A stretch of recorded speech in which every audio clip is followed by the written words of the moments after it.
Ready? Please note many countries have laws that require. Uh, all right, we are started. All right. What's up, freak bitches? This is the inaugural. I don't want to start off by saying freak bitches. Take two. Yeah. That was too much like All right, Rogan. I can cut everything. So Okay. So, welcome to the flagship first show of what are we calling it? $2 pitchers. $2 pitchers. We're going to discuss UFC 181 and try to give you our predictions and what we think is going to happen for the card. All I'm right, Andrew. and I'm Brad. And so to start off, uh, we could talk about Eddie Gordon and Josh Salmon. That's probably the most notable fight on the undercard. Uh, Yeah, a Josh couple of Josh Salmon comes in at a plus 135. Eddie Gordon at minus 135. So Eddie Gordon's the favorite. He's coming off that knockout, couple. so These are a couple of tough alum. We haven't seen Josh in a while. yeah. He's been dealing with some personal issues, from my understanding, and So injuries, but that that'll be a looking tough to one come back. for Eddie Gordon to come in there and try to beat someone that's been coming off the injury like that. We last saw Salmon at the Ultimate Fighter finale in April, and he had a second round knockout of Kevin Casey.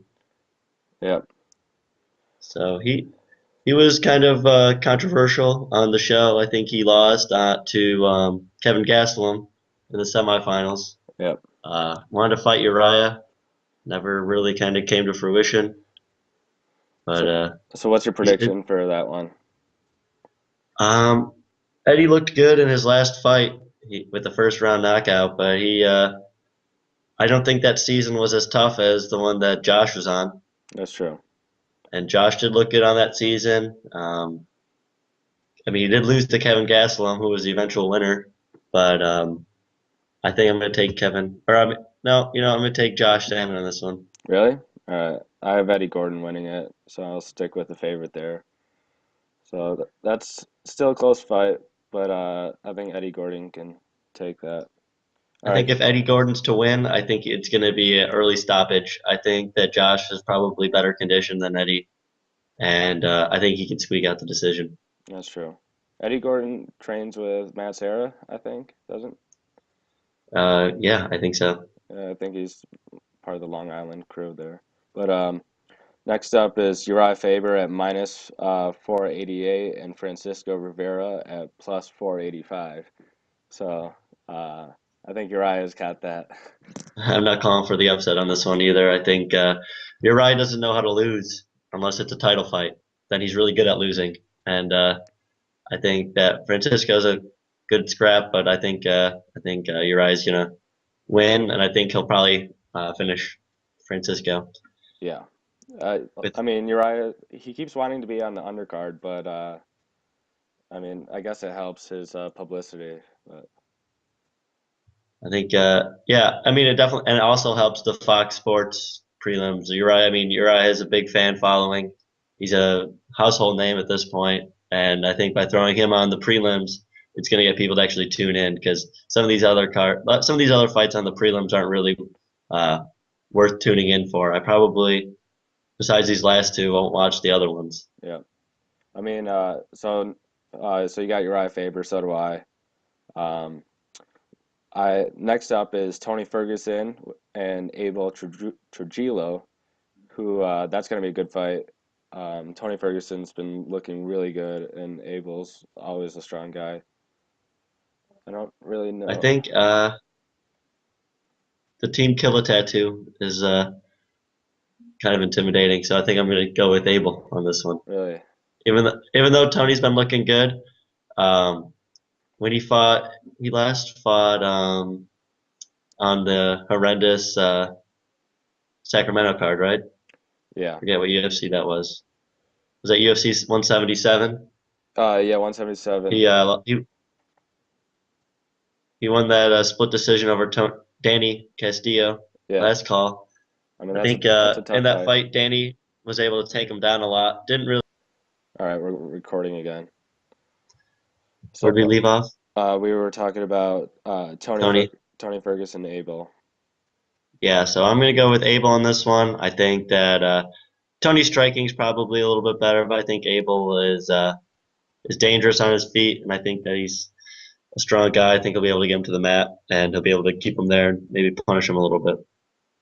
Yeah, I'm going with Tony Ferguson. Although Abel, his only loss, he had a no contest with Roger Bowling, and he lost to Khabib in a decision. So strong candidate in the 155. But It's all from right, Greensboro, North Carolina. yeah, all right. So next is Todd Duffy and Anthony Hamilton. Todd Duffy is coming back to the UFC after leaving. He I don't know if he got sent away or what. Todd Duffy was a big few years ago was a big up and comer. His career didn't really pan out like they thought it was projected to after he had two losses. Or he lost to Mike Russo and then lost to Alistar, both by knockout. Yeah, He's on a two-fight win streak. He actually fought 155, yeah, so UFC 2 years ago. So he's Yeah, been on the shelf for a while. But he had a knockout there. Um, Anthony Hamilton is there's a lot of unknowns for me about him. Uh, but I think that Todd probably gonna take this one. yep. I'm going with Todd Duffy also. Anthony Hamilton's plus 300 and Todd Duffy's minus 310. So you'd have I think to. that Vegas might know something we don't. Um, all right. So let's see how we're doing. All right. Next is Travis Brown and Brendan Schaub. Who do you got there? Shab, uh, Shab, I did not like for the longest time. Then this Fighter and the Kid podcast, Brian Callen, really has made me like him.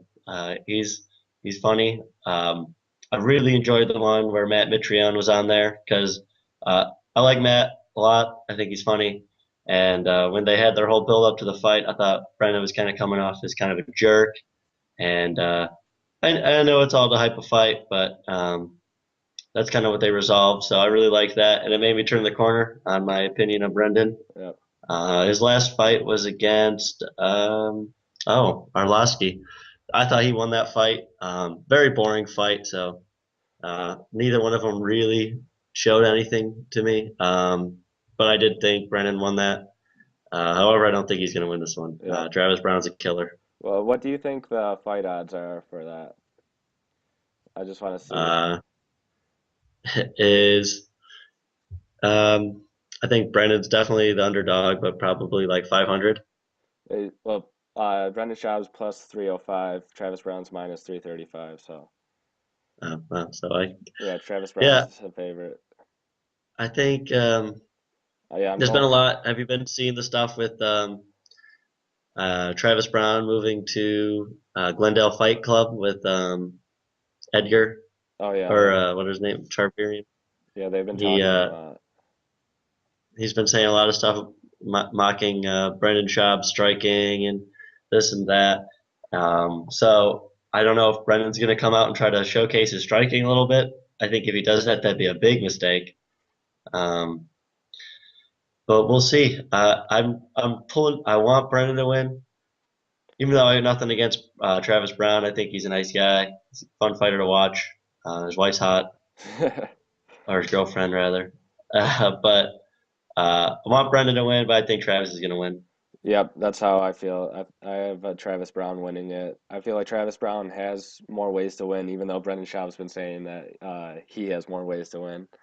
I think Brendan's counting the number of submissions that he's been training with the Gracies as ways to win, but I don't think he is. Um, I don't think he's going to be able to get the submission. I think that's what he's Yeah, gunning for, but I don't. I don't I think you could don't take see it. Travis down. Like, No, I don't. Josh Barnett is, I think, better at jiu-jitsu than Brendan Schaub, yeah. and he couldn't take down Travis, and he saw the elbows of doom. So I hope that doesn't happen, but I think it might. All right. I'm gonna end this segment because it's 4:57. All right. All right. So we're back with Anthony Pettis fighting Gilbert Melendez. Anthony Pettis is minus 260, so he's a favorite, and Gilbert Melendez is plus 245. So, I think this is. I'm kind of in the same boat as I was on the last one. Actually, I like both these guys. I like Gil a little bit more. I like the people he trains with, the Diaz Bros and Jake Shields. I like them guys out yeah, there on the West Coast. I think they got some swag to them. And watching this season of The Ultimate Fighter, I think Gil's funny. I like the way he like interacts with his team.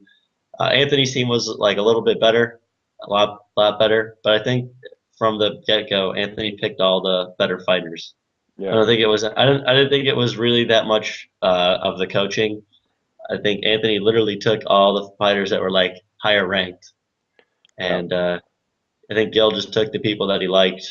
And I also gonna get my Ultimate Fighter prediction. I'm going with Rose. I think she gets to the finals. Yeah, I I think so think, too. and I hope she wins. Um, that being said, I think it's something similar to what you said on last fight. I think Anthony's got more ways to win. His striking's better. Yeah. His conditioning is good. He's tricky off his back, as we saw in his when he won the title against Benson. Um, Gil's a tough dude.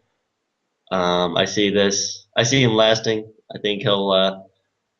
I think Anthony might put him in some trouble at some points, but I think he'll end up going to a decision. I think Gil's gonna lose by via decision. I'm giving that Anthony's gonna remain champion. I have Anthony Pettis probably finishing Gilbert. I feel like Anthony can pick him apart in the later rounds. Um, Mhm. I don't know, like Gilbert's conditioning is always pretty good, but I don't know. I feel like Anthony is a more technical striker than Gilbert. I definitely agree with that. Yeah, But I think El Nino's tough enough to last, but I don't think he yeah, wins. yeah, I'm kind of curious how he made his way to the number one. I understand like his only loss I think in recent years is the one to Benson, which I thought he won. yeah, But then who did he beat? He beat Diego, and then he got a title shot. yeah. It's interesting. I feel like there's other people at I mean, well, he was coming out of Strikeforce where he was the champion, so yeah, he beat Jorge Masvidal, which is a Josh pretty good Josh win. Thompson, Josh Thompson, yeah, and then Shinya Aoki, someone. I mean, a couple J. Strike Force had some talent in the lightweight Yeah, divisions and heavyweight divisions for sure. but all right. So so you have Anthony Pettis also by decision. All right. Yep. Next up is other title fight. Johnny Hendricks versus Robbie Lawler. Johnny Hendricks is at minus 199, so he's the favorite, and Robbie Lawler is plus 195. So still pretty close fight odds there.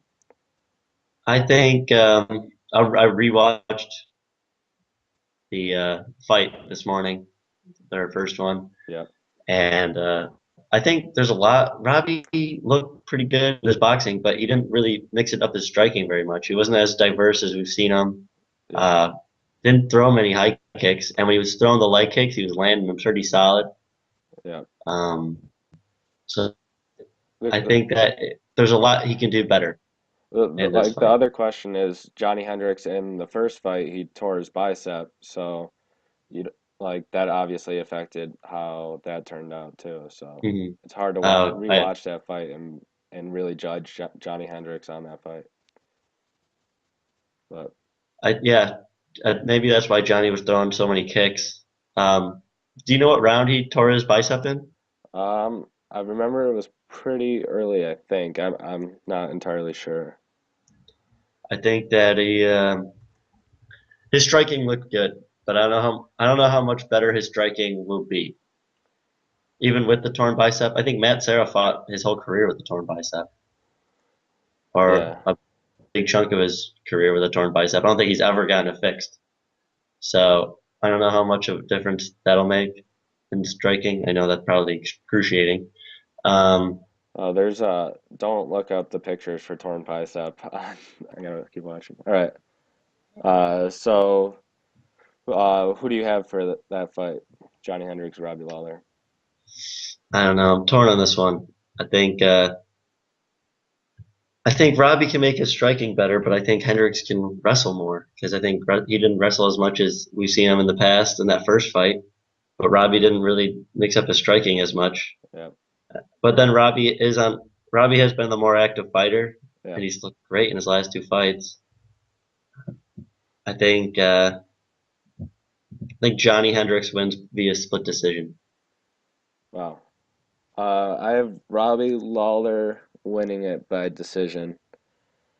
You Uh, don't think you don't Obviously think it's they close, but Yeah, um, I'd like to see Robbie win. I like Robbie Lawler a lot. He's been around for a while. I feel like it'd be nice to see him get the strap, but I don't know. I don't see it happening. Johnny Hendricks, I have kind of counted him out a lot, and he always kind of looks better than he always exceeds what I expect to see from him. yeah, His GSP fight, he looked really good. I thought Condit was gonna pick him apart. That didn't happen, yeah, and then his striking looked really good against him in the first fight. So I think that though Robbie has a lot he can do better in this fight, I think Johnny is still. I think the wrestling is gonna edge him out. yeah. Um, yeah, that's definitely gonna be a close fight. And is there anything else on the card that is interesting? Let's see. The people's main event, White versus Collard. Oh yeah. Clay's I don't know much Clay's about that nickname one. is Cassius, and Alex is the Spartan. Uh, Are they local guys? I have no idea. I mean, Um, are they in part of Las Vegas? Let's see. I have no idea. I think that we need to give Alex White. He's gonna win that one. The odds for that are minus 105 for Alex White and minus 105 for Clay Collard. So Vegas is didn't really make a choice there. I think Vegas just didn't give a shit about the fight. I think that's probably what happened. Um,